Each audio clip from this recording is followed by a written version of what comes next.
Welcome to Behind the Curtain, where we discuss everything from aliens and conspiracies to ancient civilizations and religions, all from a biblical perspective.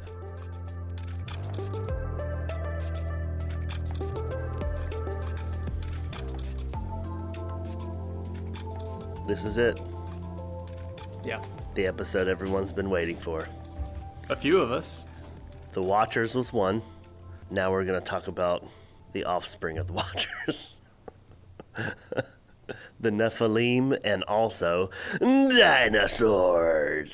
Let me just say, life finds a way. That's pretty good. Life finds a way. Oh man, the first three Jurassic Parks were okay. The first one, of course, is tremendously good. Yeah. Second one's like, oh yeah, that's good. Third one was like, okay, we still got Jeff Goldblum. That's good. And then after that, it was just like, eh. Well, the first one, I mean, there was nothing like it. Right. And it was really... Well, it was so groundbreaking. Yeah, it brought in, a whole new world of imagination. Dude, go back and watch the first film. It's still amazing. Oh, yeah. Looking at it, this was what, 1996, 97 when that was made? Dude, it still looks amazing. Like, what they did is phenomenal. I got another one. Hold on to your butts. Hold on to your butts. Hold on to your butts for this one. Yeah. You didn't say the magic word. I think this is going to be fun because you guys are actually going to, you guys listening, are actually going to hear. The two of you listening to the podcast. Yeah. This is kind of what a real world IRL conversation between me and Josh sounds like a lot of times, what we're doing today. Mm-hmm. There's going to be a lot of speculation, a lot of things that sound really cool, and then we'll have to play some devil's advocate because we don't want to, here's my thing is I'm gonna try to a little bit because I think it's fun to come up with all the theories and stuff, but I still want people to take us seriously. Yeah, and I think that there's a lot of logical objections. You want all the grounded, logical people to still listen. Yeah, we need all of y'all to hang on. Week. Do you remember when we started this podcast and I said I was gonna rank things on the scale of practicalness? Practical, yeah. Well, this is last episode, or the last two episodes got more and more impractical. And I mean, Mount Hermon's not impractical, but we got into a little bit of conspiracy stuff with that one. But this one is like a 10 on like impractical. Let's say like an 8.5. Yeah. So no, it's gonna be fun. I got some scriptures to back up what I believe. We're gonna say, yeah. Well, I think there's evidence to back up every side, but that's the fun thing about evidence is you have to consider all of it. So, well, this is the thing. It's not really evidence; it's interpretation of the evidence. We all have the same evidence. Very clever girl. But it's how you interpret. Yeah, clever girl. Oh man, dude, we needed to set up like a soundboard, like if you say something crazy, I could go, nah, We need, like, at the very beginning of the podcast, you need to insert the Tyrannosaurus roar at the beginning, That'd be cool. Let's see. You extract the DNA to create a dinosaur. Well, we're going to extract some biblical and extra-biblical texts to create a dinosaur theory. Yeah. Yeah, so where do we start, man? I have no idea, really. So again, y'all buckle up because this episode, I'll just come right out and say it. I'm winging it this episode. I have no outline. So I'll say this. I like what Michael Heiser, when he gets asked questions, and he says, there can be multiple interpretations or there's multiple theories regarding a particular subject, but he picks the one that has the most explanatory power. Yeah. Meaning... And not that he puts all his chips in that theory. It's just like, well, this one makes a lot of sense. So it's like if I have problem A, B, C, and D, and you say, here's a solution to A. Yeah. And I go, you know what? That also makes B, C, and D make sense. Yeah. I'm probably going to go with that answer. Yeah. Well, that's a good choice. But if we're contriving and flexing whatever data we want just to come up with a problem or an answer for problem A, you might like it, but it still might not work. Yeah. So kind of like modern day scientists these days. flex a lot of truth and make it fit their own Well, narrative. yeah, and that's to your point. I mean, there's a lot of evidence out there, but it's all about how you interpret It's it. all about interpretation. And think about too how systematic some of this stuff is, like when you go to school or like as a kid, or what you see on PBS, the children's programming and I like that you said the programming. word programming. Yeah. Yeah, that was for you, Josh. That's all, yeah. Children's television. It's the reason it's called television programming. But like, I watched Magic School Bus and Oh, yeah, bro. all those shows, Yeah, man. and The Land learned Before about Time. dinosaurs and yeah. Yep. And they went extinct. You in an remember that show, asteroid, and- Dinosaurs, that was on TV? The Jim It was Henson like show? I think so. Yeah. I think it was Not the Mama. Yeah, Not the Mama. Yeah. Dun, dun, dun, dun, dun, Yeah. dun, Not the dun, Mama. dun, dun, dun. Dude, that was on Netflix recently. Oh, yeah? And I started binging it, and my wife, I think she thought I was It's like, crazy, what dude. are you watching? Yeah. It's like, this is You're like, Not hilarious. the Mama. Dude, it's a really funny show. Oh, yeah, it's really good. The baby is Like, hilarious. Because it tries to take all like real world adult problems, yeah. and it's like in one of the episodes, the kid dinosaurs are asking where they came from, and they're like, well, a long time ago we used to eat our young until we got civilized, and like. So the dad's constantly threatening to eat his kids and stuff. Yeah. It's so funny. It's a funny show. Yeah, it is good. Yeah, man. Not the Mama. That's a throwback. Is there a better dinosaur movie than Jurassic Park? I don't think I there don't is know. really. There's not really a whole lot to my knowledge. I mean, there are movies like with dinosaurs, like Journey to the Center of the Earth. Yeah, but that's garbage. There's a dinosaur in that. That one does have underground, Crappy dinosaur. but that one has underground worlds. In Right, it. it does have center of the earth Yeah. civilization. That yeah. whole theory. And That is fun. Are you talking about the one with Brendan Fraser? well, that was a remake of an old, Oh, okay. Old movie, but yes, Because I yeah. like Brendan Fraser. yeah, George of the Jungle. Yeah, no, not that one.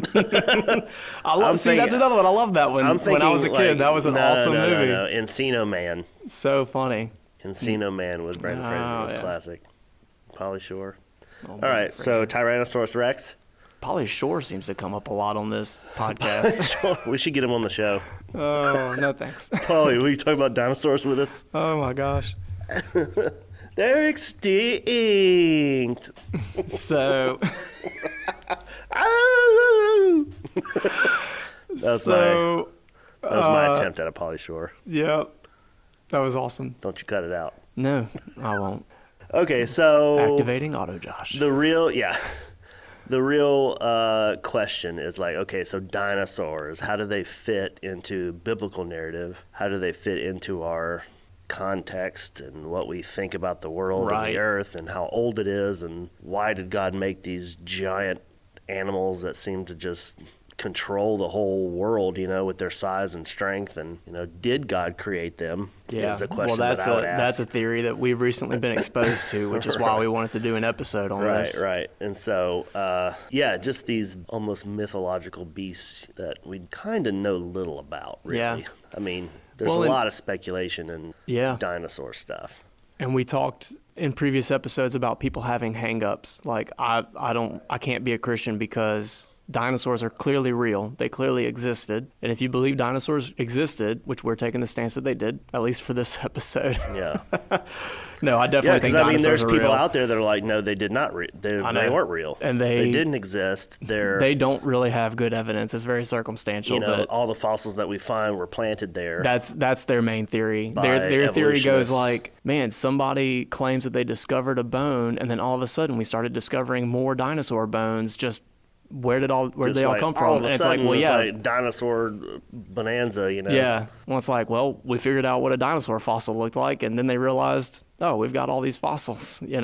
Pretty interesting. That makes sense. And then you have the recent discovery of like soft tissue in a Tyrannosaurus fossil. Yeah, that's the kind of stuff that I would like to hear an Pretty- expert explain. pretty Like, interesting. Was that in like Russia? Are you talking about the frozen piece of I T-Rex? don't remember. I know it was a lady who found it. She was looking under a microscope. She took samples of a fossil and was looking at it under a microscope and found soft, pliable tissue Yeah. in the fossil. And it was Yeah, taken which- from a Tyrannus skull. Yeah, I think maybe we're talking about the same thing. It seems like it was frozen. Might have been, yeah. I don't know where it was or what layer But like it geographically. freaked her out because she's geologically. like, this should not be here. Yeah. Well, yeah, if they're According to my narrative that I've been taught, like because this should not dinosaurs, exist. I mean, that would have been like 2 billion years ago. Millions. Yeah, 165 Millions? million Yeah, or something I probably like have that. that wrong. Yeah, quadrillion million Yeah. years. So, yeah, I so think it's 2 like million years ago. 165, something like that. So I don't know. I don't know a lot about how ice preserves things, but it seems like you shouldn't have tissue from what I saw, that old. The consensus from everyone was like this should not exist. Yeah. If what we think about dinosaurs and when they lived and how long ago that was, this tissue should not be in there. Yeah. That's crazy. But so let me just say some of the problems people have with dinosaurs and Christianity. We won't get to all of these questions today, but I'm going to list some of them because you may have asked these questions. Mm-hmm. So we're acknowledging these are real questions, and you may want to go research them on your own time. Well, the ark wasn't big enough to fit all the dinosaurs, Ryan. Yeah, because we've been talking about Genesis 6, therefore the Bible's flood not and the real. ark. That's a big deal, you know. Yeah. How did dinosaurs fit on the ark? I have an answer for that, but we'll get to it. We'll get to it.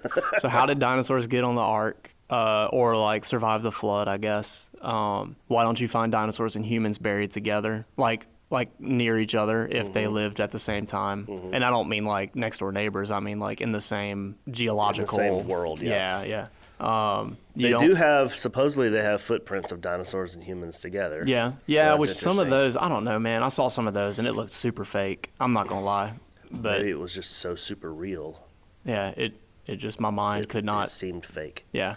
I'm not saying they're all. There's definitely human footprints in places there shouldn't be. I'll say that. There's fake Bigfoot prints, but that doesn't mean Bigfoot isn't real. Yeah, it's true. Because he is real. Yeah, no, the footprint that I'm thinking of where it's literally like a human and a dinosaur footprint, like a human walked by and then a dinosaur walked by and stepped in the same place. And it's like it looks like a Yoda handprint. It's a perfect tridactyl. Like it really just looks like somebody just put a stamp in the mud. So I feel like there should be like some impression. If you're walking, you should have like a heel and a toe. Yeah, maybe they don't walk the way we do, right? Yeah. Maybe they just perfectly flat-footed and pummel, balanced. perfectly flat, pummel the ground. Yeah. I don't know. It just looked very suspicious. Right. But, we're not experts, of Yeah. course. I think we say this often when we speculate. Yeah. Don't take our word for it. Do your own research. Yeah, so the flood is one. We don't know anything about archaeology or fossilology or whatever and you don't- ologies have to do with dinosaurology. Yeah, the number of human fossils too. Like you don't find human fossils. Not that they've never found human fossils, but they definitely don't get reported. I did see somebody that said they No, have because them the and they don't get Smithsonian reported. comes and snatches them up and Yeah. takes them away. Well, instantly. I saw a video. Like, oh, you found some giant bones? Yeah, We'll take that. yeah, You exactly. shut up or we'll kill your family. See you later. Well, they say they're mammoths too. Oh, yeah. Oh, you think this is a human leg? Oh. It's a mammoth. Yeah. It's not a perfect human It's a femur. mammoth. It's a dinosaur. So what were some of the other dinosaur issues? I had like a ton of them. Well, this has to do with like carnivorous animals in the garden. Oh, But yeah. dinosaurs would have been included. Some dinosaurs would have been Yeah, included. we do need to talk about like, that. Why did God make the Tyrannosaurus Yeah. a meat-eating machine? Yeah. And then the known world, by geologists and archaeologists and stuff, like human history as we know it. You can go so far back, and it seems like I said, since dinosaur remains and human remains are not typically found near each other or around each other. Yeah. It makes them seem like they're very distant parts. So like people would say, well, young Earth, it presents maybe they a- just stayed away from them because they were so well, yeah, terrifying. exactly. Well, that's one of the we will address We that. don't go around the dragons, everyone. But one of the questions is around the young Earth theory, because a lot of creationists are young Earth Yeah. creationists. Right. I think probably the majority of them. That's like the mainstream creationist Right. idea. That is the mainstream. And so for young Earth creationism, you have to take all these things that are getting dated billions and millions and thousands of years and kind of like an accordion, like squeeze them all in a really small area, you know? Right. And so you have to explain like, well, dinosaur bones are only found in certain layers under the earth. And so like, where would Noah's flood have been? Why wouldn't, or how do you explain the dating of these things going so far back? And anyway, there's a lot to consider. There's a lot of different moving parts. Like, You know. not all dating methods are accurate. Yeah. Yeah. And then you have people who control those dating methods, which are being paid. It's like the ultimate conspiracy cop out is. Well, right, of the course. people, But it is real. the infamous right, they. right. Yeah, right? the Illuminati scientists. But you got to think though, like, of course that's not real for every case. Yeah. But there's good and bad people in all walks of life. But, Yeah. I mean, there are scientists who hate God and want a naturalist narrative to be dominant. And they get paid for research to find that narrative, in their research, or they don't get funded. And that's something I heard when I was watching a video on YouTube recently about this topic, about like paleontology and stuff. And the guy in the video is basically saying he has to have a second or third job because getting funding for those kinds of projects is so difficult. Work, yeah. And he's not a Christian. Like this is in the secular, just the industry as a whole. Yeah. It's hard to get funding for museums and digs and research. I think we've seen it firsthand with, whatever you think about COVID, the people who had a different opinion. I'm going to have to edit that out now because we're going to get flagged. You can't say that. The people who think one way about the virus, there's two sides to it. And the ones that don't think a certain way, you don't hear their opinions, even though they're medical professionals and they're doctors and, it's you have to follow the mainstream. Right. But think about if it's so difficult for mainstream archaeologists and paleontologists and whatnot, for these people to get funding, it seems like even more so for Christian or religious, I'll say it that way. Shoot, not even just Christian, it's just if it goes against what the narrative that they're pushing is. Yeah. To me, it's all of this the God of this world. Yeah. The God of this world. There's a reason Jesus called the dark forces and entities. Well, and I like how Derek Gilbert calls it psyops. Right? He says psychological operations. Just exactly what it is. Everybody loves talking about misinformation now. Oh, that's misinformation. Psyops, yeah. Well, you don't think about we have a cosmic enemy that is influencing people on Earth. And it's and the Bible even kind of alludes to that, where the New Testament, I don't remember what book it's in, but it talks about the God of this world has blinded the minds of people. Yep. That's psychological. When it comes to your thinking and your mind and what you perceive, that's all psychological warfare. Yeah, it is. So where do we start today? I mean, in this discussion about dinosaurs, do we start with Genesis 6? Because that's where we've been the last 3 or 4 episodes. I think we need to establish, okay, who created the dinosaurs? Yeah. We got to start in to the beginning, to quote Ray Comfort, we should God start did. at the beginning. Yeah, God did it. You see this banana? It's ergonomically designed. I freaking love Ray Comfort, though. Yeah, I'm not going to lie. Yeah, he's cool. I watch his videos. Dude, his boldness is just unmatched. That's the thing. You can say anything to anyone. People can pick on that dude and say whatever they want about, he doesn't know, blah, blah, blah. Yeah, it's cares? But he has shared the gospel with, man. I wish I had the boldness that guy has. Yeah, that's awesome. not my gift, Very cool. Anyway, that's, I think Living Waters now, is Kirk his Cameron, ministry. I have a problem with it. Oh, gosh. Dude, I grew up watching Growing Pains, so Kirk Cameron's he's got a little special place in my heart. Yeah, but I love, the reason I say that, Ray Comfort he's teaching people how to witness, and he says, it's easy. You can, do small talk, and you say, well, hey, do you know, he says, what did he say? Nice weather we're having. Nice weather we're having. You know who made the weather? God did. God did. That's so it's so cheesy but so true at the same time. Everything has God's fingerprints on it. Yeah, he's the man. All right. Anyway, so who made the dinosaurs? God did. Yeah. Well, did he? I don't know. Let's talk about it. Okay. So now we have. Okay, picture in your mind with me a branch. Everybody's or a tree. What is Josh saying? There's a tree trunk, and now we have 2 branches. Either God made the dinosaurs or he didn't, or maybe there's a third branch. Or maybe there's an offshoot of that. Yeah. Yeah, maybe God made some of the dinosaurs. Maybe he made some of them. Maybe he made some of the ones that are, not a total threat to humanity. Because you think about carnivorous animals like lions or bears or tigers or whatever. They're dangerous, but they're not a threat to humanity. We have dominion over those animals pretty easily. Yeah. But when it comes to dinosaurs, man, T-Rex and raptors and all these animals that were the size of cars and some buildings, and it seems like they were designed to just devour flesh nonstop. Yeah. How much meat would a Tyrannosaurus need every day? I'm guessing a lot. Yeah. If it's the size of a 3-story building and it's hungry for meat, pretty devastating.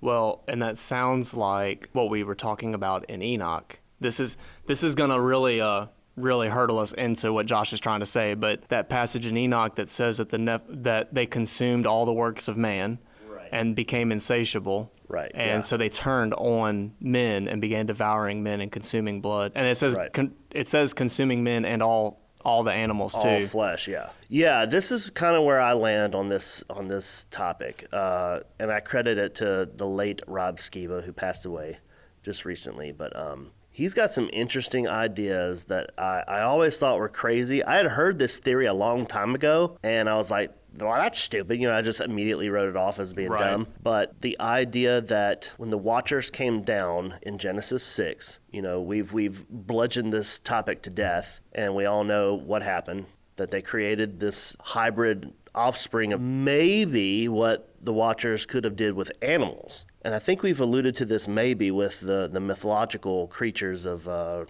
Greek and Roman mythology. And I'm sure in most mythologies you have hybrid human-animal creatures. Yeah, like Minotaurs, Minotaurs centaurs, satyrs, sirens.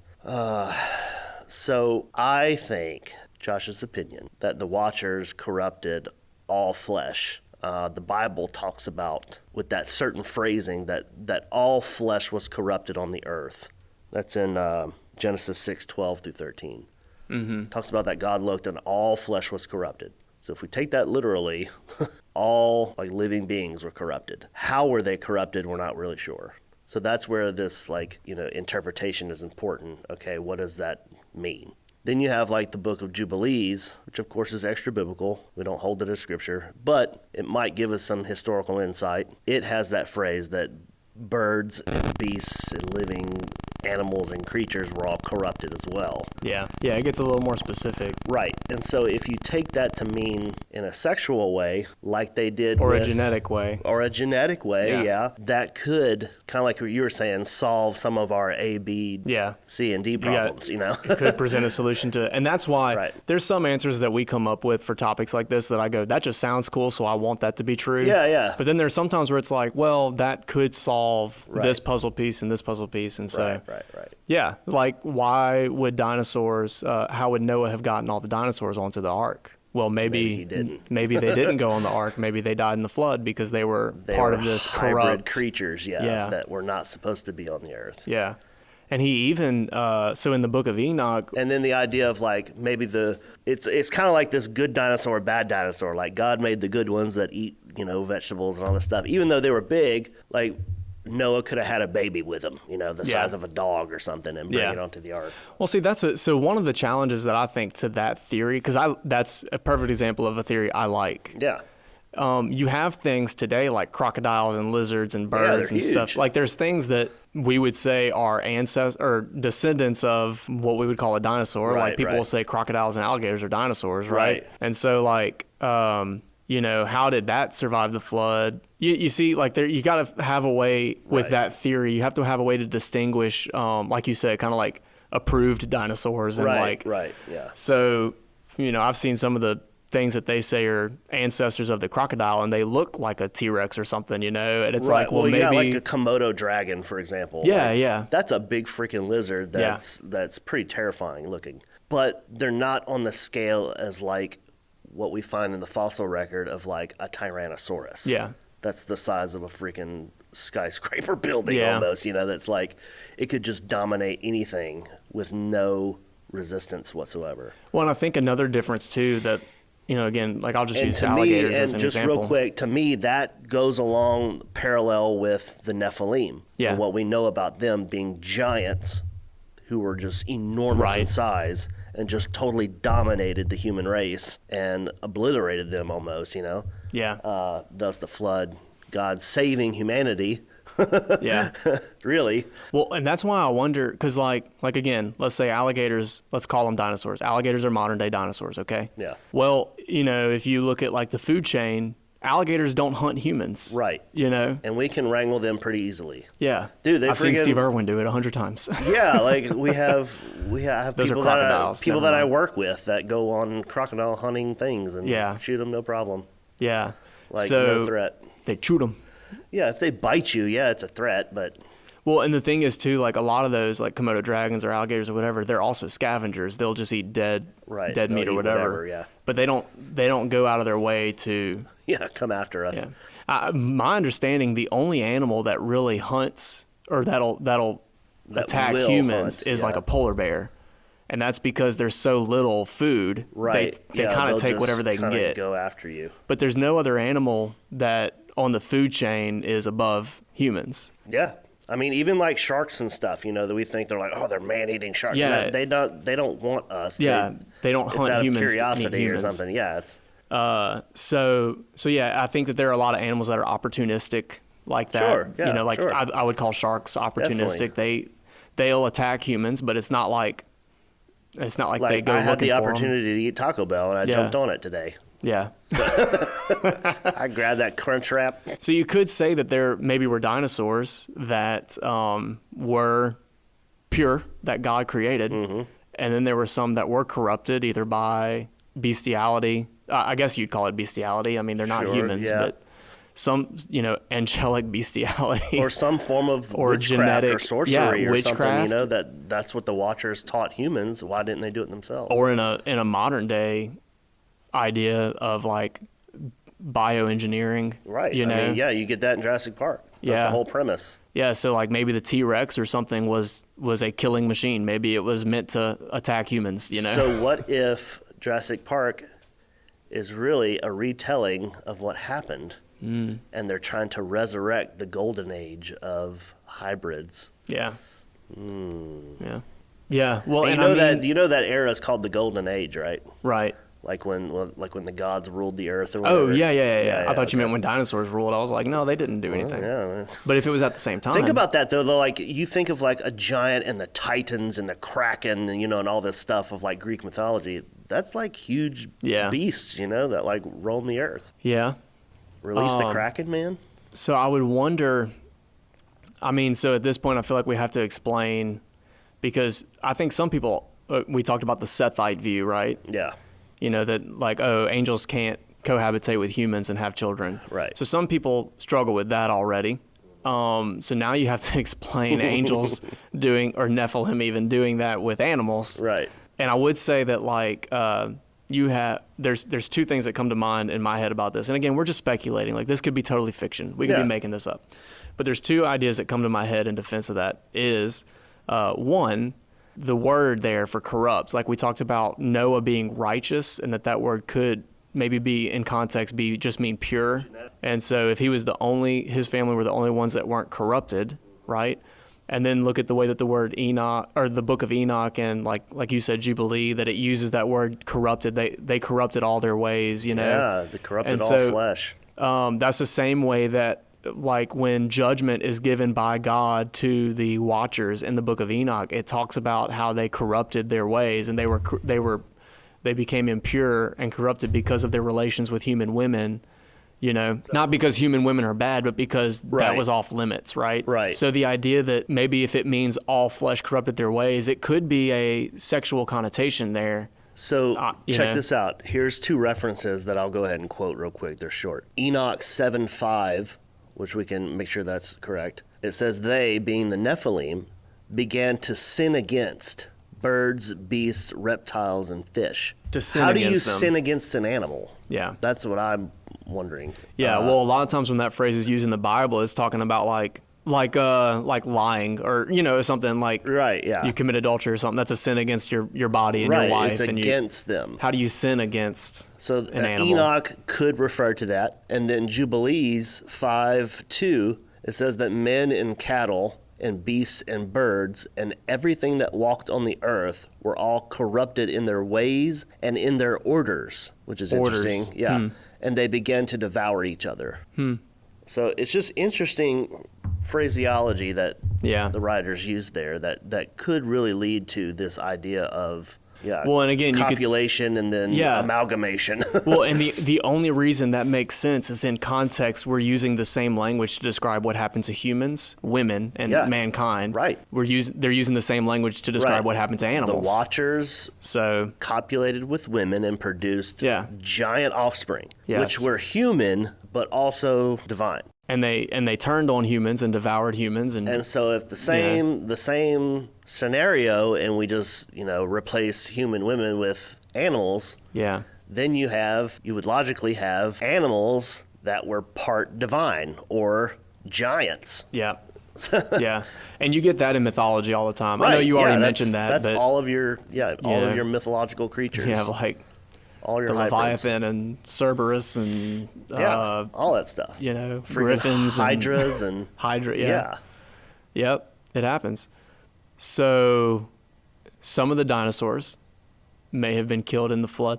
You know, another thing in the book of Enoch, when God judged the Watchers and the Nephilim and men, right? It kind of gives like a 3-tiered thing. It says like the men were going to die in the flood, you know, or that there was going to be a flood. So he said, go to the son of Lamech and tell him to set himself aside and prepare, you know, that there was going to be a deluge or a deluge. That freaking word. Yeah.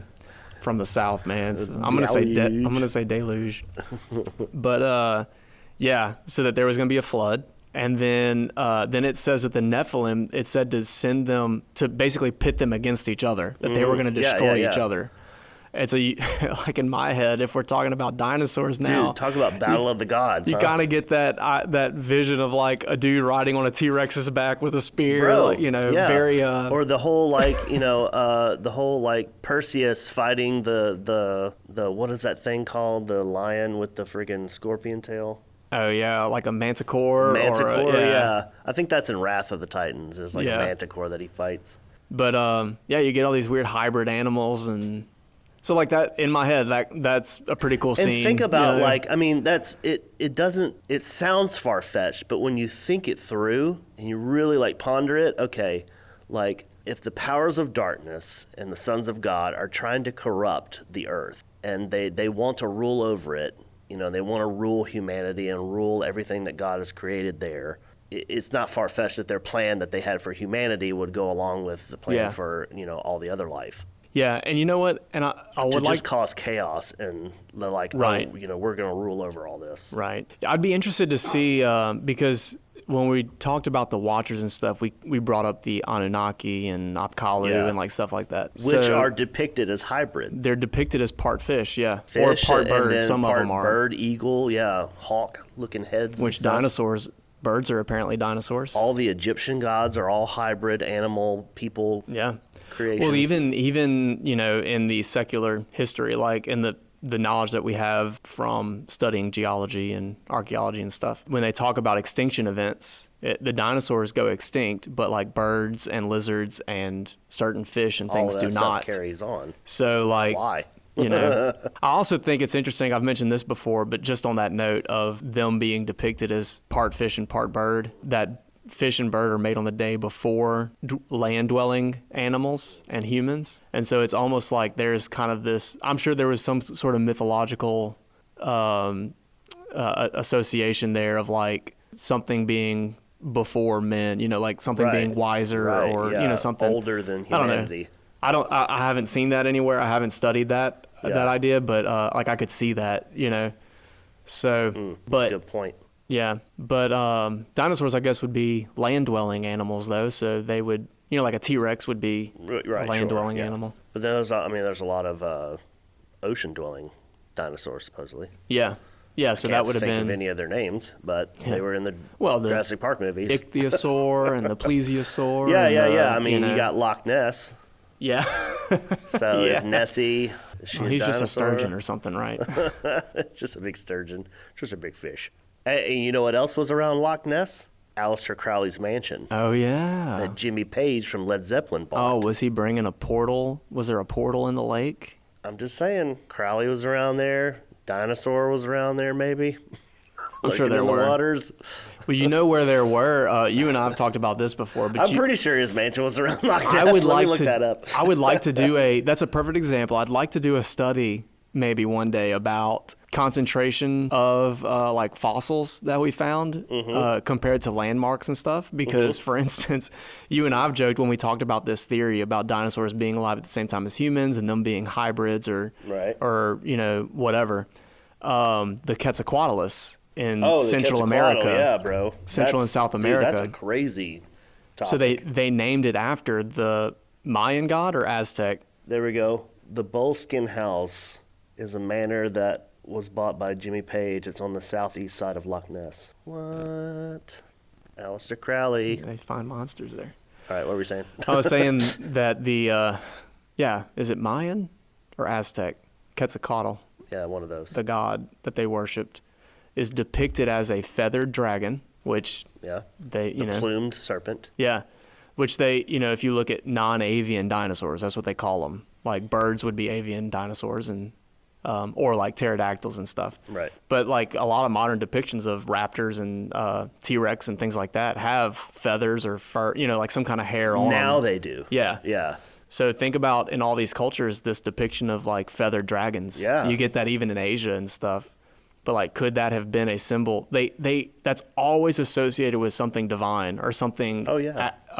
supernatural. I mean, could they have been sacrificing to dinosaurs, Yeah.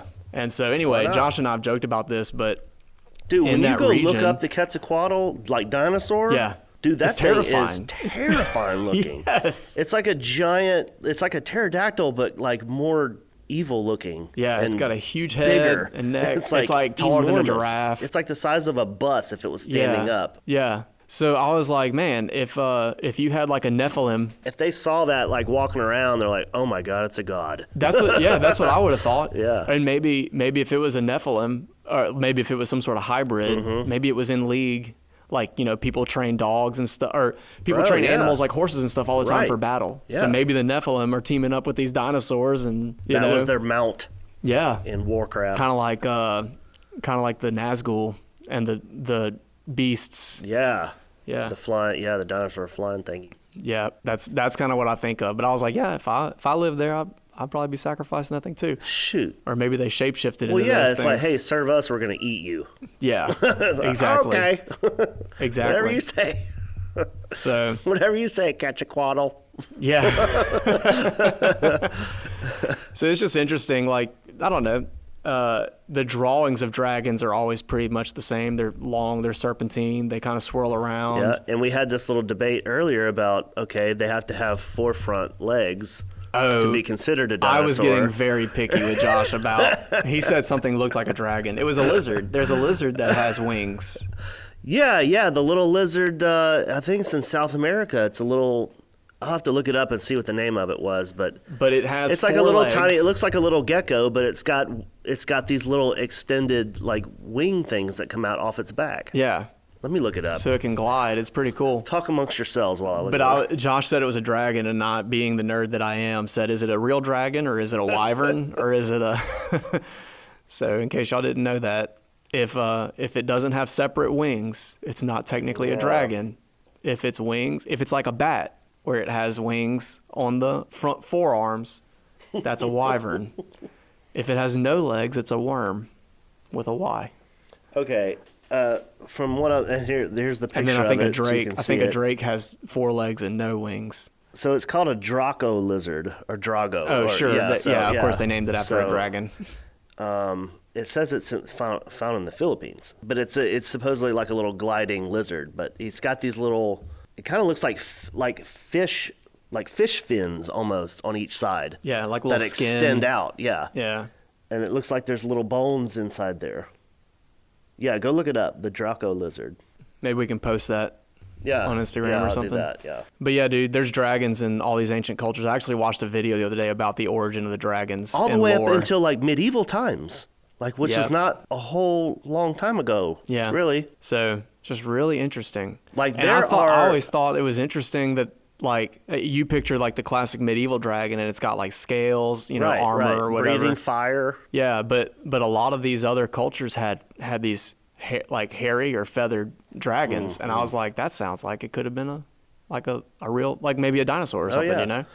I want to say Alexander the Great talked about or mentions a dragon being in a cave. Yeah, there was some beast in a cave, and people think it Yeah, might there have were been a like dinosaur. there was like a dragon that was in there and it would breathe fire. Well, that happens a lot. I saw something about Romans. Like, did Romans find dinosaurs or something? Yeah. And this is kind of where it gets back to like I said, I wouldn't be okay with somebody saying all dinosaurs were created by the Watchers and they all died in the flood, because you clearly have things that survived. Right.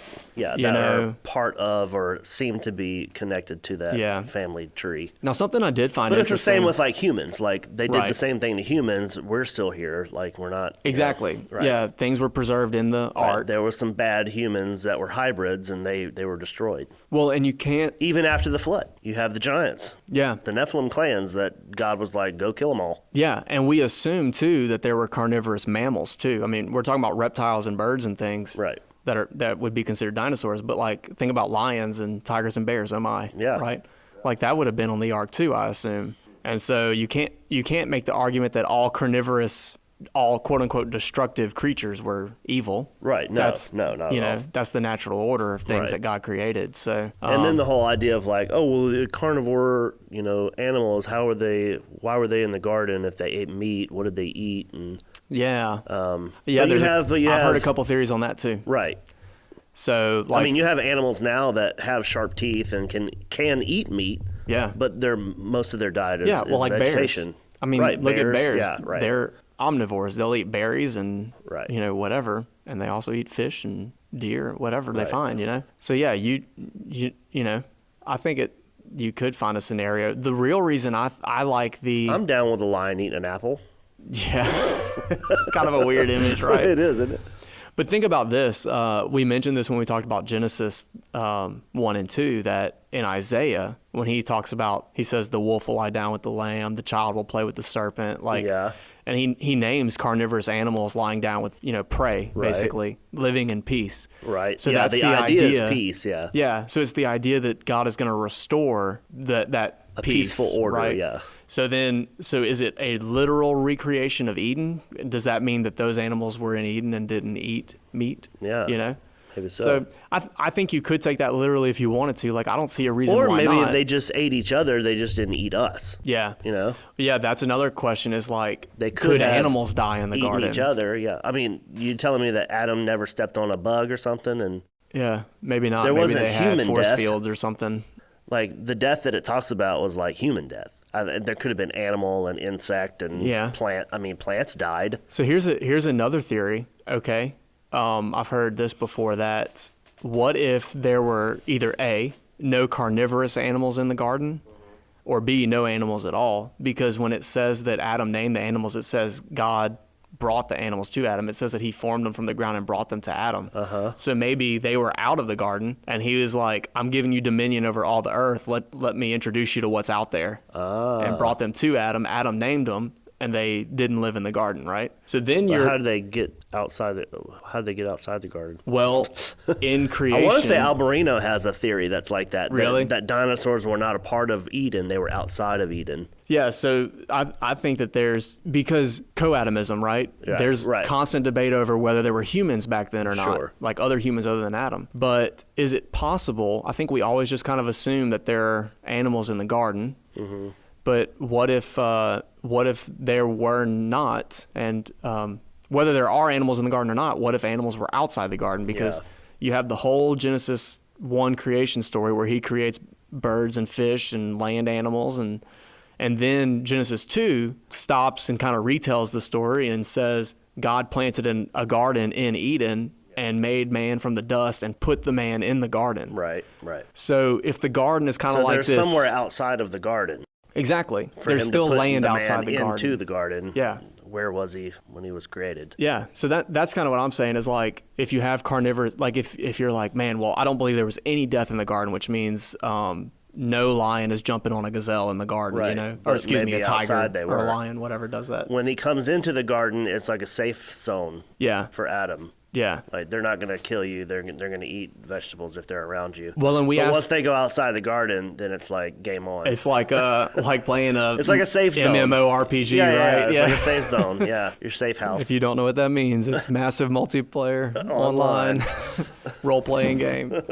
But yeah, you're typically not allowed to kill people in cities. Yeah. And if you go into the wild or into a non-safe zone, you can fight other players. Right, right. So yeah, it could have been a safe zone. That's cool. I like that. But yeah, I think that makes a lot of sense. And then you have the natural order going on, like carnivores eating, animals and Well, didn't he say go out and like yes, go out and like subdue the earth. subdue it, like And bring we it under asked- control. Yeah, we asked that question. Right. When we did that episode, Genesis 1 Outside and the 2. Garden of Eden, it was kind of chaotic. Yeah, what does Adam have to subdue? If he has to multiply Right. and subdue the earth. Right. So a lot of people, again, co-atomism, like that's where a lot He's of people like, want to Adam, make. get out there and wrangle that T-Rex. Yeah.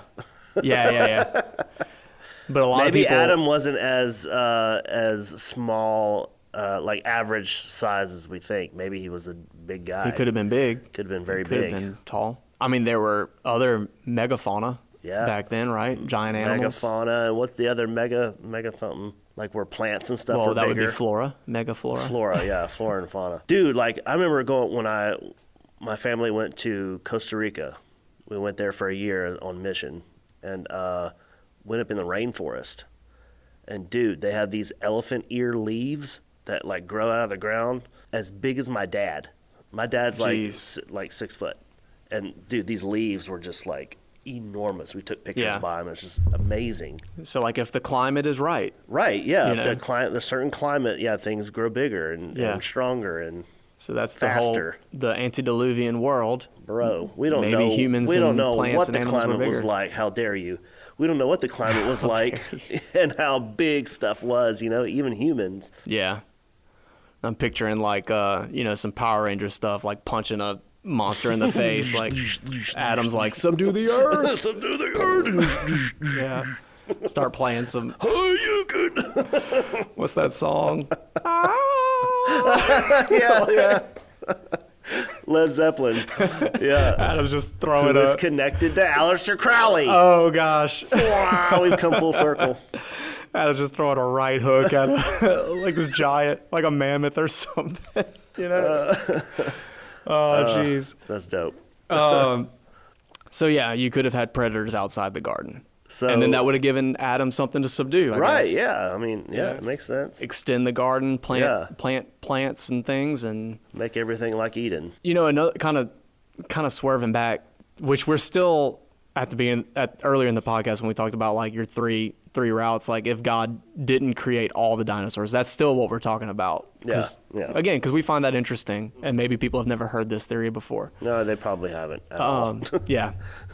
Well, it's hard to defend too. Like I've tried to find evidence for it, and it's people that ask this question, like forums and stuff, typically get shot down real fast. Yeah.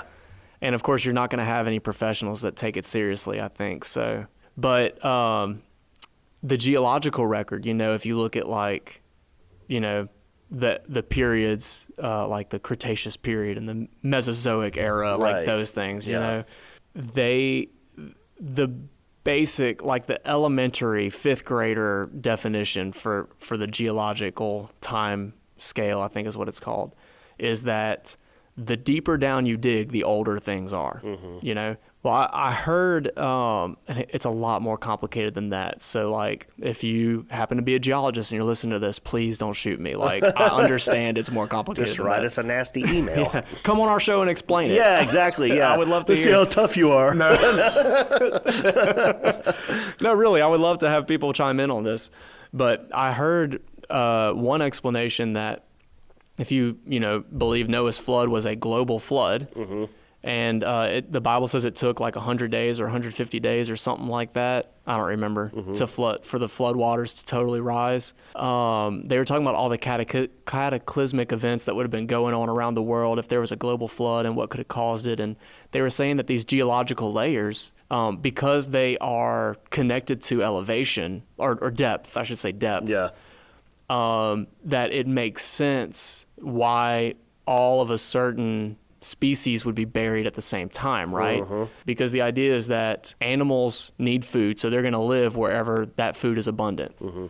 And they were saying that like dinosaurs would live in lowland areas where there's lots of humid, vegetation. moist vegetation, whereas humans could live at higher elevations. And if the world starts flooding, humans are going to move even higher, and they're going to have a month or a couple months to do that, right? Yeah. And so the theory that this guy presented was that those layers of the earth don't represent time, like going backwards. They represent like floodwater levels. Yeah. So a certain animals would have been able to reach maybe a certain height or something, and then they would have been wiped out by the flood. And then if you have creatures that live more inland, it would have taken more time for the water to kind of come in and fill up, and so they tried to explain these geological levels. So you think the flood was, because I think in our minds we're always taught like the flood was like this instant bam, you Yeah. know, of water, and it just killed everything instantly. But Yeah. maybe it was a slow filling Yeah. up the Well, I'd have to- bathtub type Let's see. scenario, you I know? pulled up Genesis 6 a second ago. And it Let's- just creeped up on him, you know, kind of like the whole like frog in the boiling pot. It just kind of slowly heated up more Yeah. and more and more and more, and then you're stuck. Yeah. Well, and even if it filled up fast, humans are still more capable of climbing than Right, most yeah. other animals. Yeah. Like, I mean, we've been through a flood where we live. Like, we know what it's like to try to get your stuff to higher ground. Oh my gosh, I yeah. mean, Yeah, exactly. imagine the whole world flooding over several days. You still would have had time to move. And then they were saying that also answers the question of why you see fewer human remains and human fossils, because the last creatures to get flooded would have been, as the waters receded, they would have been the first ones to get washed out. So there may be human remains like out in the middle of the ocean, or maybe they got ate up or something. But Yeah. anyway, I thought it was an interesting theory. Yeah. My problem with it is it sounds very simple. Like, I would love for a professional to critique that idea. Yeah. But it kind of made sense to me. Right. Well, I mean, these professionals don't know everything. Yeah. Well, and apparently, like, obviously, it would have to be a professional that has some faith, some Bible-based Right, exactly, faith, right? yeah. Because I would want them to take my question seriously. I don't want Right. someone to go like, well, the Bible's a myth, so Yeah, none it's of like, that wow, happened. this is not real. Yeah. I'm like, oh, Yeah. okay, thanks, smart Like guy. that Professor Robert, what's his name or whatever, that talks about the cataclysms. He says that Noah's flood could have totally been real, but he was the guy on Joe Rogan talking about Atlantis, the bearded dude. Oh, yeah, I forget his name. Yeah, he's cool. But he's the one that kind of like, we think of the earth as like very young, but if you realize how old it is, and you realize like we've only been around, like known history, we can only look back 6,000 or 10,000 years or so. Right, yeah. And I know 10,000 years violates young earth, so like just bear with me. Forgive us. Yeah. You guys know what I'm trying to say. Like, by carbon dating and geological record, you can only go back so far. Right. Well, that would make sense if the Earth were millions of years old. It would have gone through, like, think about how many periods of 10,000 years you go through. Oh, and if God. you had like a cataclysm every 10, 20, 50,000 years, Yeah. you wouldn't have remains from a million years Yeah, ago, they'd you be know? pulverized. Yeah. So that's why you don't find writings, from tablets and, like, anyway. So we'll have to find that guy's video and maybe put a link to that on Instagram. He's not Yeah. a Christian, but he's very much like, Well, I it think would make he's- sense why all these ancient cultures might write about a flood, because Right. I think the he's earth just is old enough he's just honest. Yeah. He looks at the Yeah. evidence and he's like, well, honestly, this is what it looks like. Yeah. He doesn't seem to have a narrative that he's trying to push. Yeah. And then the thing about the flood taking a long time, like what you just said, Yeah. where you don't really think about the time frame, because Genesis 6, that 1 through 7 or 8 or whatever it is, before, when it says Noah is righteous, I think that's like verse 8 or something. So the first 6 or 7 verses of Genesis 6 is the only part of the whole Bible that we get that talks about the sons of God cohabitating with women, Right. human women, and having Nephilim babies. And so we picture it as this really short period of time right before the flood, but really it could have been hundreds and thousands of years. Maybe. Maybe. Because, people lived much longer back then, Yeah. apparently.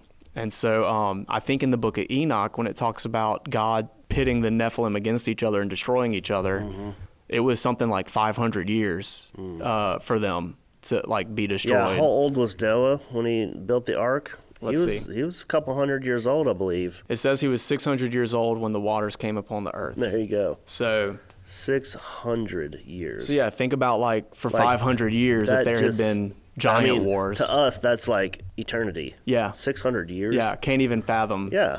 Like, it would kind of make sense. You would think, well, how would you have time for all these dinosaurs to exist and these Nephilim to exist and societies to be corrupted and go to war with each other? And like, didn't the world get flooded and wipe them all out? Well, yeah, but that could have been 500 to 1,000 years Yeah, it worth could of, have been, yeah. think about how many civilizations can rise and fall in a Right, 1,000 years, yeah. without having it right in front of me right now. It seems like in the book of Enoch, it said 500 years was determined for the judgment of the Nephilim or something like that. So, I mean, Yeah. So you definitely have time. Like, if you put it in context. Yeah. Like, you definitely have time for there to be dinosaurs and all those things. Right. And we don't think about timelines too much when we're reading the Bible. Yeah. I mean, as far as like the average Christian, we're just reading the highlights and we're like, oh, these are all strung together. This is how it was. No, there's a lot of stuff to in read between. those 6 verses. It takes 30 seconds. Right. So in my brain, it's a very short period of time. Right. But it wasn't. It was. It's like a highlight reel. It's not the whole game. Yep. Yeah. Yeah. So that's just something else. When you guys study the Bible, picture that. Like, put it in context, or try to as best as you can. You know.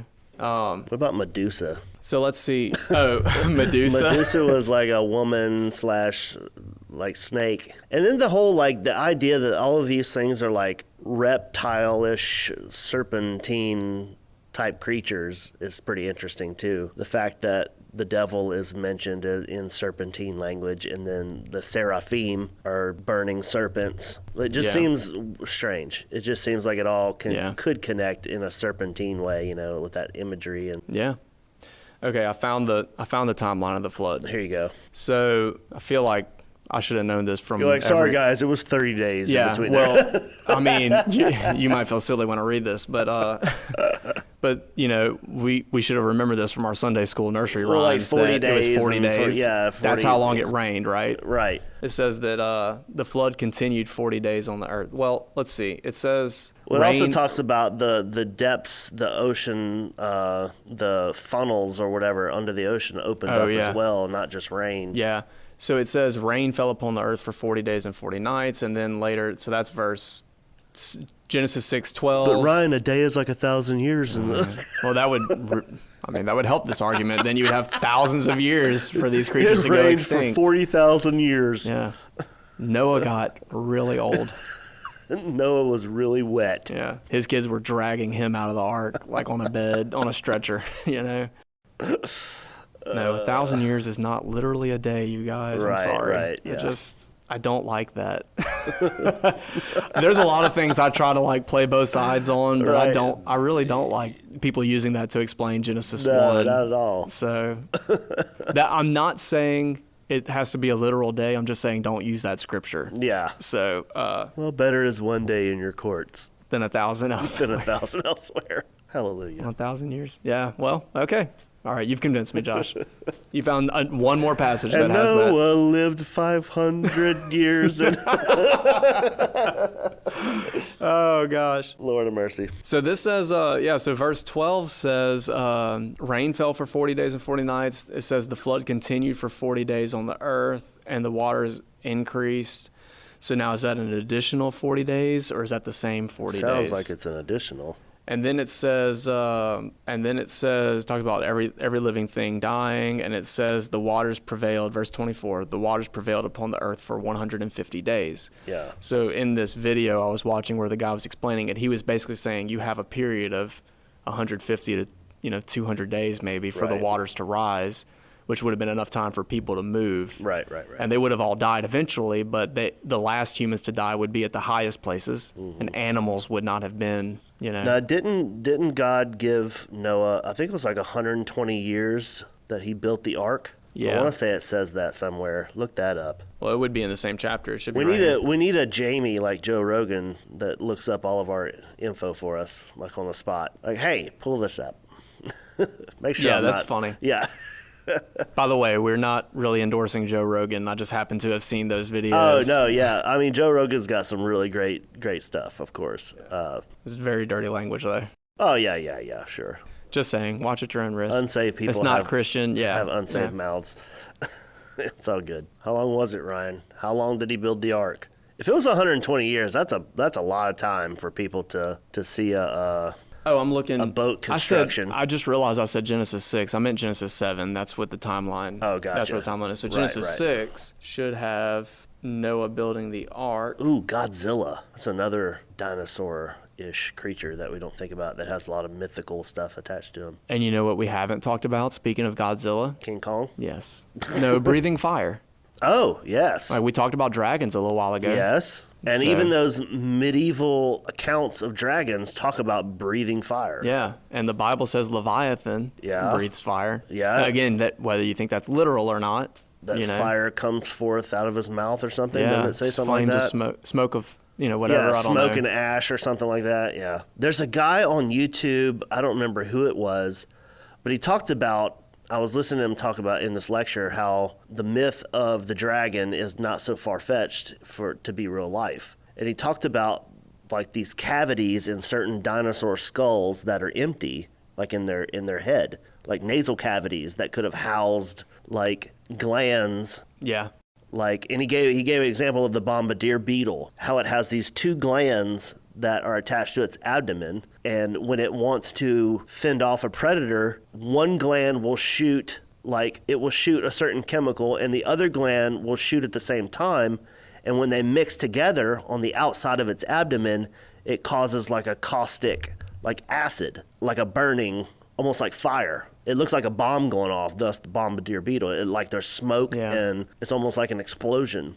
But it's just interesting how it was designed to where these two glands come out and they meet each other on the outside, and when they mix together, it blows up. So he's like, there could have been some sort of thing, thus the myths of dragons breathing fire. Well, and if I were a watcher or Nephilim making an animal to destroy humans, I think fire would be a pretty cool feature to include. Like Dr. Evil with the sharks and laser beams attached to their heads. Yeah. It's like freaking sharks with freaking laser beams attached to their freaking heads. Oh my God. Yeah, well, I mean, there's all kinds of myths about dragons and creatures that have poison and acid and stuff like that too, and you see that in real life. You know? So I mean, yeah, definitely. Well, the whole like spitting cobra thing, and the seraph, the burning serpent that would spit venom, up to like 10 feet in somebody's eyes. Yeah, it's crazy. So I would say we'll wrap up here in a minute, but like we did not explain the branch that what if God did create all the dinosaurs. And I will just say that I think the explanation we gave about there being carnivores in Eden and stuff, and that not all carnivores destroyed humanity and whatever. Right. I think there are explanations for why. I guess if you believe God created all the dinosaurs and the stuff we've spent the last hour talking about is totally bogus, then you can just believe what everybody else believes, that dinosaurs went extinct over time. Well, yeah, I mean, we're talking about the stuff that is not mainstream, because we hear mainstream all the time. That's all we hear. Yeah. Every commentator, everything is geared toward the mainstream. So this is a punk rock podcast. We're going to talk about not mainstream. Yeah. And we haven't addressed like evolution, because I know people use dinosaurs like common ancestors. I mentioned alligators and stuff earlier, there's all these different types of alligators and reptiles that had a common ancestor, Yeah. I mean, I'm not going to totally say that that's false, but I don't think, see that. I don't know. We can explore that in a future episode. Well, it's like, do humans have a common ancestor in the ape? Yeah. Is that true? Yeah, maybe. I don't know. I don't think so, but I don't think so either. It's funny because people that talk about that are like, there's only I'm going to make this number up because I don't remember, but it's like there's only a 4% difference in the DNA of a human and an ape, and it's like, well, yeah, that 4% is what makes me a human and them an ape. Makes me smarter than them. It doesn't mean that there's a common ancestor. That's why we're building buildings and they're throwing poop. I will say, just for the sake of this, because we've talked about the flood and geological record and stuff, I think that none of my ancestors threw poop that I knew of. Josh. Yeah. Don't you cut that anyway, out. All right. I'm just gonna move on. There's a big difference, I do think there's a difference in what people would call natural selection and macroevolution. Sure. Or microevolution too. But the idea that the Earth has changed over time and certain species thrive and certain species don't, that's totally different from saying something became a different species. Right, exactly. So, again, that's a topic for another episode. Yeah, things can adapt, but changing its whole genetic makeup is something else. Even like the cool topic of like domestic versus wild animals, and like God made some animals for our enjoyment, even like beasts of burden, like cattle and oxen and stuff like that humanity has used to work, You think of the workhorse and stuff like that. Well, you could say that a lot of domestic animals are bred. I mean, so that's a form of genetic, that's a form of bioengineering, kind of. The cat in your house is a hybrid animal. Hey, it really is. It's not cat. A hybrid. It's not a hybrid in that it's a. Maybe that's why cats act weird. Yeah, it's not two different species, dude. Just go type in Google fill in the blank with any animal you want, but like our blank from space. Right. And there are people that say like cats are aliens. Yeah. Fish are Well, aliens. think of like okay, like the Amazon or something. Like some animals are it seems to my logic is like for our enjoyment. Think of like a beautiful parrot, like a macaw or something. Like those are not life threatening. We can touch them and see them and have them as pets, and they're not going to eat us. And then you have like cougars and leopards, that are. I don't know, man. Have you seen Tiger King? Because he had lions as They're pets. tameable for a short period of time, I think, and then they just snap. They're like, no, I'm not doing this anymore. Well, that's their nature, yeah. Right, yeah. You're not breeding out their nature. You can't tame the nature out of them, yeah. So now I will say, what about ligers? The idea of, oh yeah, dude, where they take like a lion and a tiger and make a liger, dude. Yep. And what are they? They're giant. They are giant. They're giants. They're but you know what else cats, they are? Which is they are really interesting. They are sterile. Like those can't reproduce. So the Nephilim couldn't reproduce? Well, that's something you'd have maybe. to speculate on. Now maybe the Nephilim just I lived think a it's long interesting time. though that they're giant though. Like their skulls are like 3 times the size of like a normal like cat, like wild cat. Mixing species. And I think they have a lot of like problems, like genetic problems. Yeah. But it's interesting. Is that satanic? Well, that's some of the stuff we're doing, like mixing breeds of animals. That's what I was saying. Is Is like something if like you had like again, witchcraft in the context, like if you put the timeline in context, if you have hundreds of years, you don't have to have watchers. Which, by the way, I didn't get a chance to say this earlier, but look in mythology, Zeus and other gods shapeshifted. By the way, they did, and they mated with.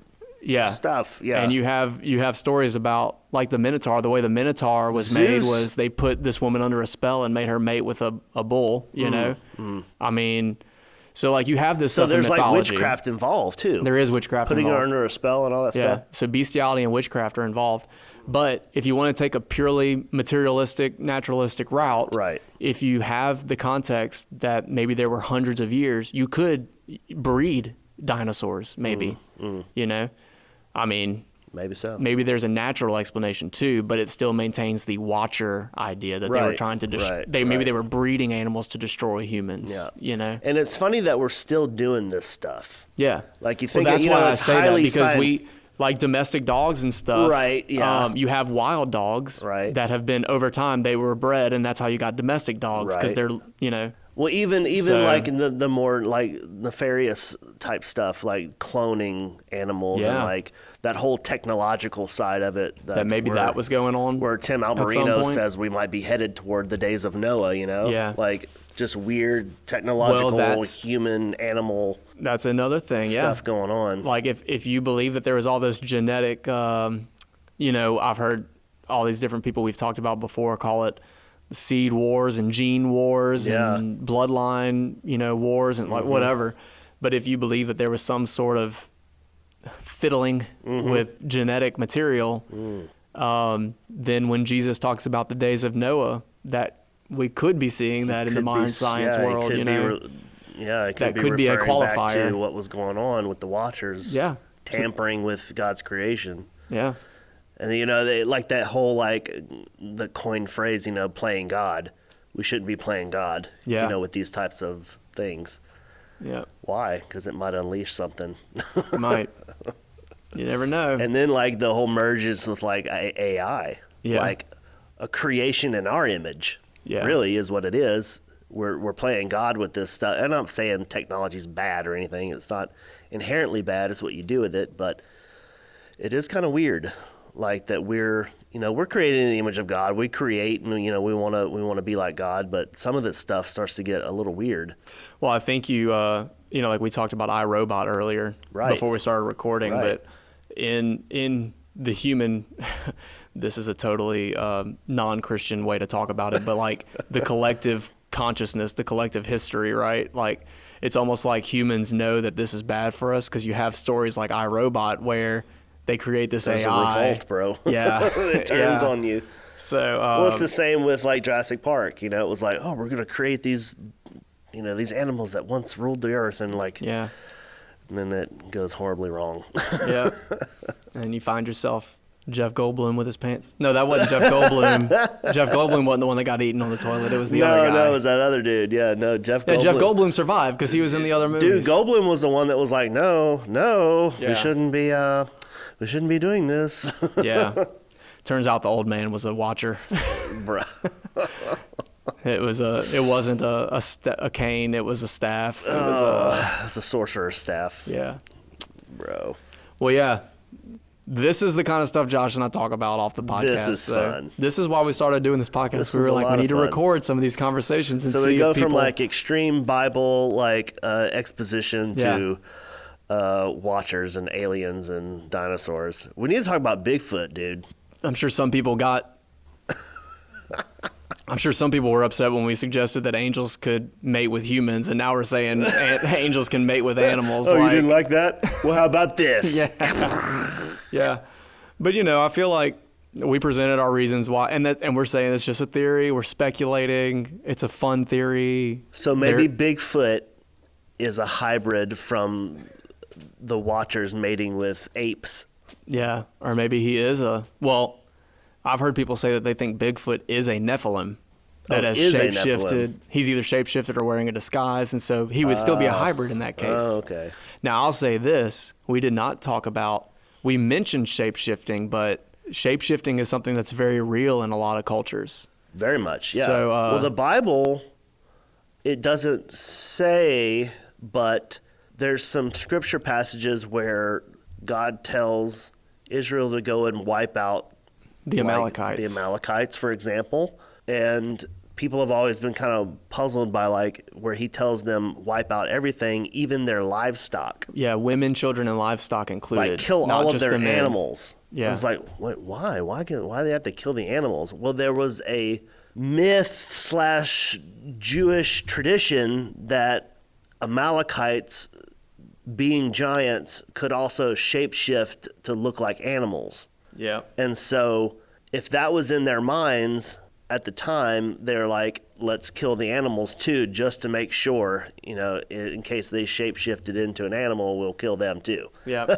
So they don't get away. Or even women and children too. I feel like Crazy, dude. Like people are like, well, why did God order them to kill women and children? Which seems very cruel. Right. Why would a loving God do that? Right. But people don't understand the context again, that you have the shape-shifting idea first. Right. Like maybe they could disguise themselves as a child, right? Maybe these sorcerers or whatever. Yeah. But also the idea that like that whole population, that was a giant clan. Right. And so They weren't supposed to exist. Yes. So either they were all genetically corrupt, or just the loyalty and worshiping these gods corrupted them. And so God had to terminate that, that clan in that line, basically. So again, this wasn't a race war. This isn't like God's a cruel God. And then another wiping thing, out like, I innocent think people. that we They weren't forget innocent. sometimes is like God can do what he wants, even if it doesn't make sense in our minds. Yeah. Like God opens up the earth and kills 2,000 people of the Israelites because they were freaking worshiping other gods. But that's exactly it. Because they were worshiping other Right, gods, it they wasn't were in just rebellion. for nothing. But, Yeah. it's like he saw fit to do away with them, and so he opened up the earth and swallowed them. Yep.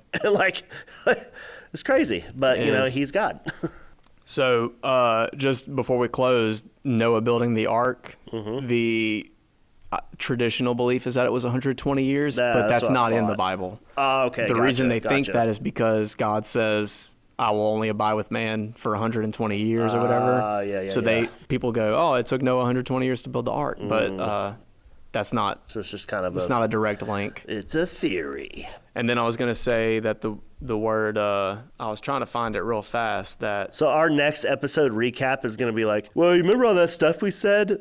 yeah. It's not true. Yeah. We're gonna go find all the evidence against it. No, it's good. It's all good. Yeah, another closing note. Amalekites, since you mentioned that, the name actually means blood lickers. Like, Right, yeah, it does. And Right. so first of all, ritual impurity yeah, or paganism. the whole idea of like lapping up blood. Yeah, so Nephilim, right? They were Yeah. consuming the blood, consuming were all flesh. Bloodthirsty beings. So this is why they had to be wiped out. But on the shape-shifting note, consuming blood is very significant too, because a lot the like blood Native give you power Americans to and shapeshift? African, they believe it's in DNA. You had to have hair or fingernail or blood or whatever. You had to have something and to be able to turn into that creature. So the idea is that they consumed the blood and had the power. I would for really that. like to talk about all of this for our Halloween episode. Yeah, we can. So all of the weird. Yeah, because when you get into blood stuff, then you have vampires, vampirism, werewolves or shapeshifters. werewolves. Dude, there's a story about a guy called Peter Stubb. Go look him up. He was convicted of like 19 murders or something in Europe. This is like back in like medieval times, maybe before medieval. But he confessed through torture that, yes, I did kill all these people and I ate them. And there was often a wolf that was sighted in the area. And he was like, yes, I was given a magic belt by the devil. And when I put the belt on, I would turn into a devouring wolf. And he's like, that's why I killed all these people. That's ridiculous. Isn't that crazy? Yeah. Yeah. And while he's being tortured, they're like, he confessed all of this. So do you think it was coerced, or you think it was? I don't know. Because I mean, if he was being tortured, but still, But if still, they were they like still killed him. Like they still killed yeah. him. Like he was doomed to die. Well, and if but- he said he cannibalized all these people, and that there was a wolf that was seen around the area, Yeah. I mean, you have to explain all the murders and stuff, I guess. pretty crazy though. Yeah, that's interesting. They never did find the belt. Yeah, man. I mean, our storybook idea of like wanna see that vampires belt. and that stuff, What if it was like a braided leather belt, like you get from like Sears? like Walmart or Like something. St. John's Bay belt. I just picture in my head like It's just a rope. something like, pentagram and like fangs dripping blood and like something you would look at and go, oh yeah, that's bad. I shouldn't that's wear a that. werewolf belt. Yeah. Definitely a Yeah. werewolf Why belt. did you put that on? It's clearly evil. Why would you wear that? That doesn't go with your outfit. You must be stupid. Oh man. Yeah. Well, even like modern day vampire cults, like they're right close to us in New Orleans. Mm-hmm. There's oh yeah, the hub for all that voodoo. there's and all groups that of stuff. people that they get together, they think they're vampires or they want to be vampires. They'll cut each other and they'll drink each other's blood as Yeah. like a social event. Pretty wild. So see, we came up with this crazy theory about dinosaurs. We've been talking about dinosaurs the whole time. Y'all didn't know it was going to open the door for. Now we're getting it. That's why we wanted to do Genesis 6 and Enoch so bad, is because you don't realize. that opens the door to all the stuff. Yeah, why is there all this evil and stuff in the world? Well, it's because of things that happened in Genesis 1 through yeah, 11. and it's not just sort of like, oh, we want to talk about evil, weird things. Yeah. Let's talk about. No, it's like There has to be a origination. There's an origin point, Yeah. to all the evil in the world. Yeah. And even that's what Enoch says. Like the proliferation, is that right? Yeah. Of evil is because of not the fall in Genesis 3 with humanity. That was part of it. Yeah. But the excess of evil and the spreading across the whole world was due to the Watchers and Nephilim. Yep. And even the spirits of the Nephilim now still terrorize people on Earth. Yeah. To me, it just makes all that stuff, well, I don't want to say less shocking, because that sounds like I'm jaded or calloused about Right. things that I should not be. But Right. but it's not surprising when you hear that these things happen, because they've been going on for thousands of Right, years, it's- and we know yeah, where they come from. exactly, They were right. taught to humans It by this these is evil the whole beings. thing. It makes sense. Yeah. It really does. Yeah. As wild as it is, it still Yeah. makes sense. It's still logical. It's not illogical. Yep. It's and wild, and it's hard to believe sometimes, but it does make sense. Yeah, man. Cool. I had another thought on top of that, and I forgot. There's so many things I could say about that, but yeah, that'd be a cool Halloween episode. Talk Yeah, about we could talk about like spooky nymphs stuff. and fairies and gnomes and trolls and Yeah. all that stuff. That's all fun too. Yeah, Which, man. which people in medieval times thought were very real. They all lived in the forest. I mean, Dude, maybe were they you are. talking about like Nephilim spirits that were like in certain regions? I mean, we know like Azazel was like in the desert. Well, And there then was there's like some of like that like lived in tree lands and valleys and No, I don't mountains, think- and they have like mountain trolls, and then they Yeah. have like the all the fairies and nymphs that are in the forests. Well, it would make sense. I feel like I feel like all these ideas kind of connect. Like if you have the evil spirits that are the disembodied spirits of Nephilim, the unclean spirits, and you have the Watchers that descended. Now, supposedly they are in Tartarus, so they're not really Right, so they're not in a play threat anymore. Yeah, But their offspring are. yeah, so the offspring of the Watchers, and then you have like the territorial gods from Yeah, I was just about Genesis to say like 11. principalities, like maybe these Deuteronomy certain spirits 32. inhabit certain Yeah, places. there may be geographical themes for these, Right. Maybe the power or the influence that they exhibit, like mermaids and sirens and all Yeah. that. They're all in the ocean, and Yeah.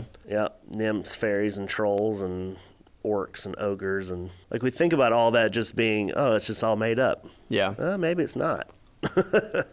Dude. And Maybe what we have now is made up. You know, it's Right. been stretched out. Well, and like I said, like fantasized, vampires, like you think of like, I mean, if you're really young, you're going to think of like Twilight or something. But, you know, yeah. you might think of like Dracula, right. Nosferatu, like stuff Right. like that. You know, our storybook vampires are different from real life vampires. Right. And if you talk to like Dr. Judd Burton, he's got a whole thing about vampires, like all over the world. Yeah. Kind of like the mythology of like giants and like a giant flood and all this stuff. He's like, there's vampire-ish like deities and demons like Yeah. all over the world. Well, there's all kinds of cults have bloodletting rituals and Yeah, things true. that involve blood and human sacrifice and Right, stuff. And you right. don't think of that as vampirism, but it is. And consuming blood, and that's what Genesis 6 and Enoch and That's what Hollywood even is. I mean, think about when God told Noah. So Adam and Eve, the whole vegetarian argument, right? Mm-hmm. Adam and Eve are told that all the trees would, you know, the fruit of the trees and stuff would be their food. But when Noah and them get off the ark, he says, I've also given you every animal for food. Yeah. But he says, don't consume the blood because the life is in the blood. Right. And in the Levitical law, it says, don't consume the blood. You know, a lot of people think, well, why would that be forbidden? And Yeah. it's because, you know, it's because these pagan nations would I think perform rituals it was that attached involved to warlocks Yeah. and witches and and spells God and being a God of life, right? Yahweh is he's the living God. We talked about that right. last Yeah. week. Yeah. So being a God of life, anything that violates his life is sin. Right. You know? And so think about even And we're not saying like, hey, if you eat a rare steak, you're going to hell. Yeah. Like it's the blood and the purposes of like ritual, Yeah. connecting it to the spirit world. Yeah, because and, they were all like of that stuff. sacrificing and you know, Right. you couldn't just go kill an animal and eat like burgers like we do today. Right. It was very It was a ritualistic. process, yeah. Yeah, there was a process. But also things like a lot of people, especially feminists, have problems with like the ritual cleanness laws. Like, oh, if you are on your cycle and Right. you know, then you're unclean for this many considered days, unclean, and, yeah. or like if if men have any kind of emission or whatever, Right. or yeah. if you have an open sore, Same thing. open yeah. sore, and it's Dr. Heiser, of course. You know, we talk about him all the time, but he gives a very simple, very good explanation. He says Yahweh is associated with life, Right. and when your body has an open wound, or you know, if you're women that are menstruating, Right, or you know, right. whatever happens. When that's life leaving your body, you don't think of about like that thing Right. as like the a blood is loss coming of out. life. Yeah. Yeah. So Yeah, God, the ancient idea, well, not even ancient, just the idea that when blood comes out of your body, that's not a good thing. That's what keeps you alive. Yeah, and God doesn't say those things are like moral sins. Right. It's just, It makes you ritually impure. You Right. couldn't be in the living God's presence when you lose life. Like Right. that's, you know. Exactly. Yeah, that's it wasn't kind a of the moral idea. thing every time. It was like just, oh, this is what happens. Like, So, and it seems very strict, but I mean, God's got to be strict because that's who well, his he character doesn't want is. you to die He's got when a you rep to go to uphold. see him. Like, Yeah. like if you're ritually impure, like you could die. Yeah, but the idea that he represents life and fullness, right? Life to its fullness. So anything that looks like losing life, that's why it was ceremonially unclean.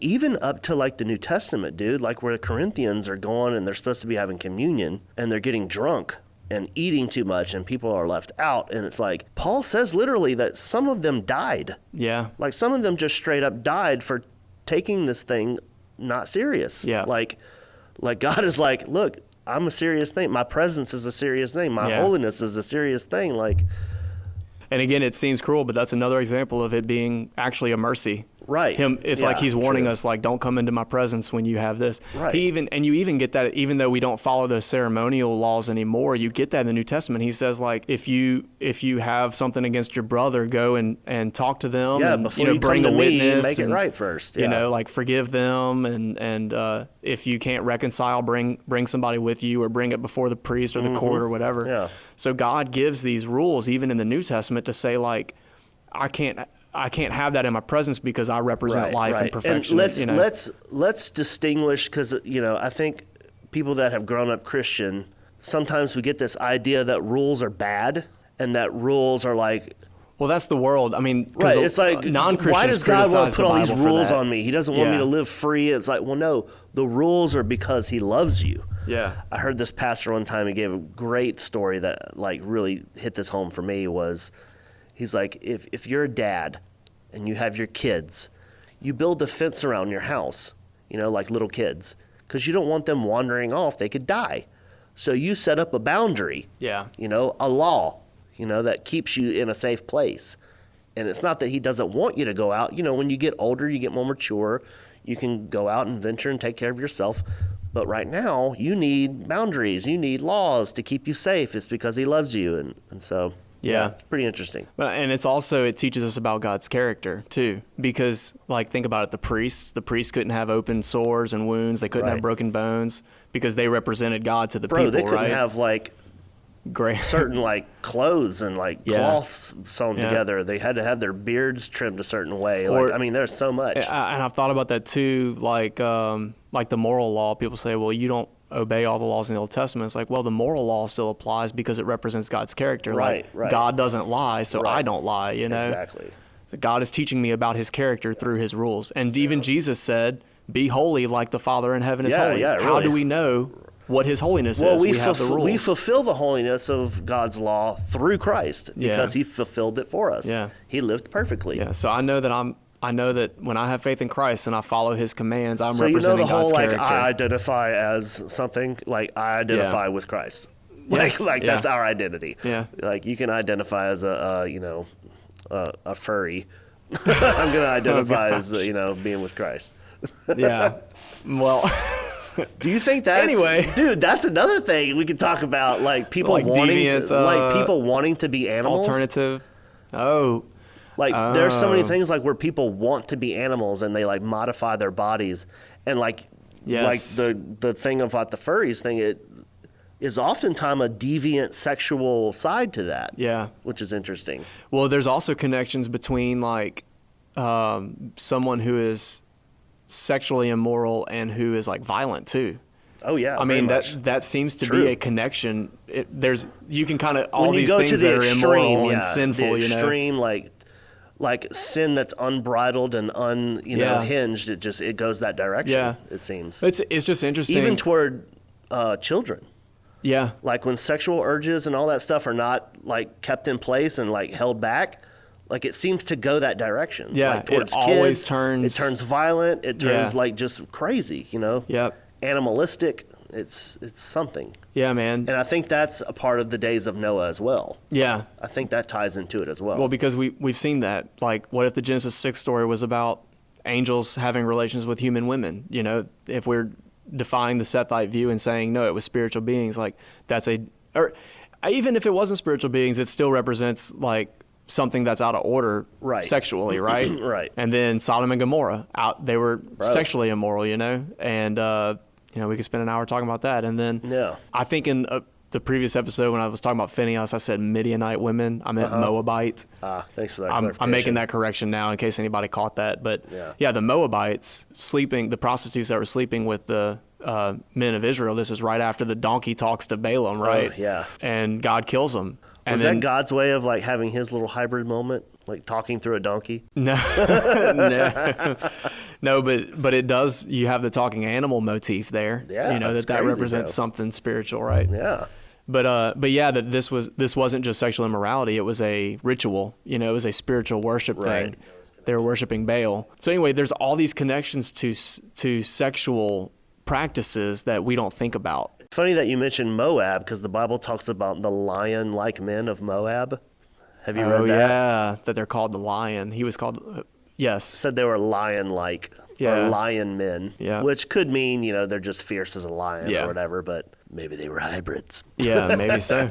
Or what was the other one? I was going to say even Paul in the New Testament, he says that no sin clearly affects the body as sexual immorality.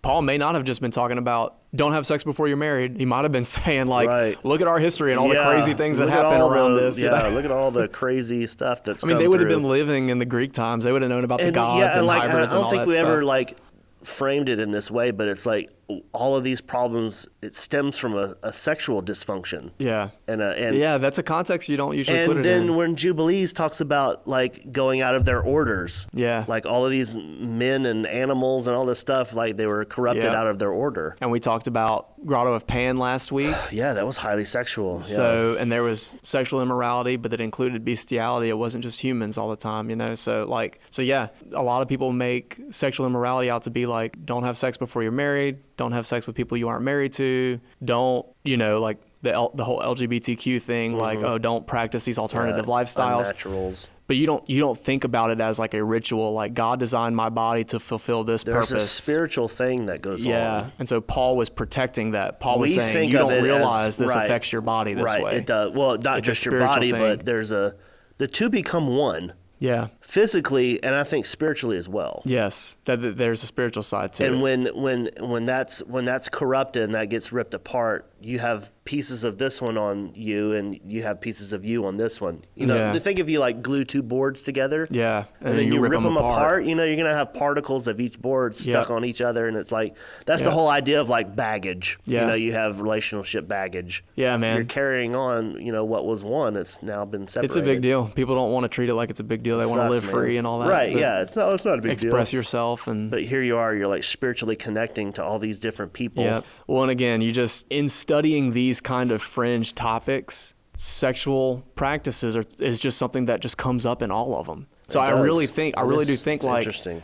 when Paul said, "Don't you realize no other sin so clearly affects your body?" I don't think he was just talking about don't do it before you're married kind of stuff. No. Like I think he was talking about that like, and things that are deeper than much that. worse than that. Yeah, You know, yeah. like this may have been the context he was using there. He may have been saying, "Look at all these pagan practices that Right. involve Well, I this." think he you had know? that in his mind. You know, we see that in 1 Corinthians where he's talking about head coverings. Yeah. And the head covering thing was a sexual thing. Yeah. When you really study the history of it, which we can't get into at the moment, but Right. when you know, the hair of a woman was considered at that time a very sexual thing. And so that's why they were covering it. Yeah. And Paul is like, yeah, cover your hair because of the angels. Yeah. And so it's like, what? Because of the angels? Like, Yeah. what does that have to do? What does the head covering have to do with an angel?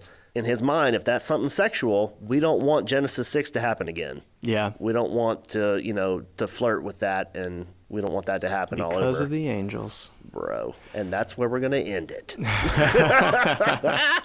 We're going to cover our heads. Yeah. You don't think about that kind of stuff as rituals. I was talking Yeah. to somebody about that the other day. But we started out just talking about Started dinosaurs. out with dinosaurs, We talked and then we about got blood. into like vampires. We talked about rituals. We talked about sexual immorality. So we've covered a lot.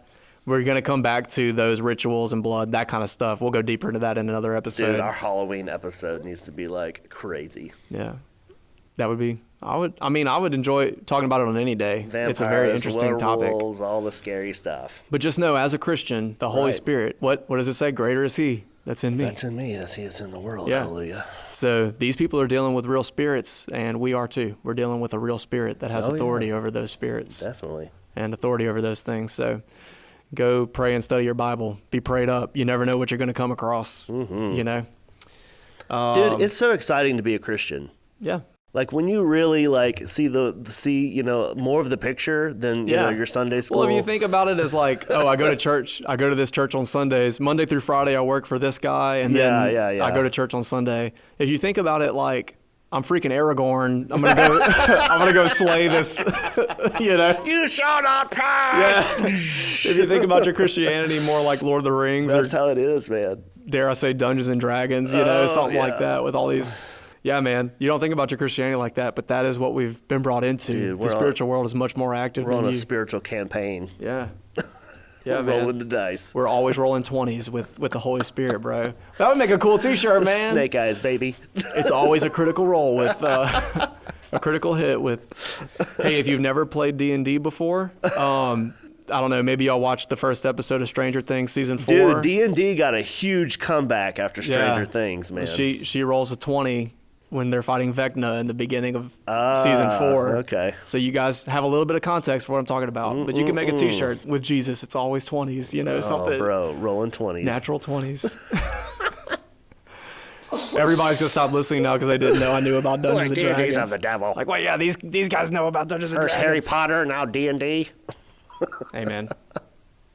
I like fantasy stuff. It's entertaining. Oh my God, yes, that's It's my entertaining. favorite. Yeah. So the cool thing about the Bible is it has all that, and It it's not does. fantasy. Yeah. Yes. It's real. It's very real. It's freaking real. It's fantastic. So, yeah, man. Hey, if you have friends that are into fantasy stuff, Dungeons and Dragons, Lord of the Rings, what was the game you listen mentioned to our earlier? podcast. World of Warcraft. Oh, Warcraft. Yeah. Share our podcast with them. Say, hey, did you know that stuff is real? Yeah. You should did listen you know to this that, podcast. That your game is biblically based. Yeah. Yeah. Yeah, we can do a whole episode later about elves and dwarves and Dude, let's do it. That would be fun. yeah, man. So send them our Instagram handle Yeah. at behindthecurtainpc. PC. You can message us questions and like our photos. Yes, you can. You can- Instagram is the easiest way to contact us Yep. and do things. If you you're can old email us, fashioned, though. you can email us. Write us at PO Box Gen 6. Yeah, no. Our email is behindthecurtainpc@gmail.com. Yep. Josh and I hope if you didn't believe us, Ryan's phone number is 555-876 5309. 555. What is 555-5555. yeah? Attorney Ryan Perkins. If you've been spiritually abused, Just hit 5 until he answers. yeah. No, I'm sure that's a real attorney somewhere. It might be, yeah. I mean, Dude, they always get those numbers. call it and tell them to listen to the podcast. If y'all, what I was gonna say earlier was, if you didn't believe me and Josh that we could talk about weird things, I hope you believe us now. Oh, yeah. We finally got to some impractical stuff, stuff. but started with the practical. We tried to base it on some Bible Dude, stuff. we did a lot of practical to get to this. Yes, and there's a lot more practical to come. Oh, yeah. We just have to. We're just gonna hit both sides. Yeah, we gotta flip both sides of the coin here. This is how we learn. This is how we grow. This is reaching all people. Exactly. Yeah. Yeah, man. So send us your questions. Send us your weird questions. Yeah. Send us your practical questions too. You know, message us on Instagram, email us, like and subscribe. And share. And share share. with your friends and family. All right, guys. Have a good week and watch out for dinosaurs. Clever girl.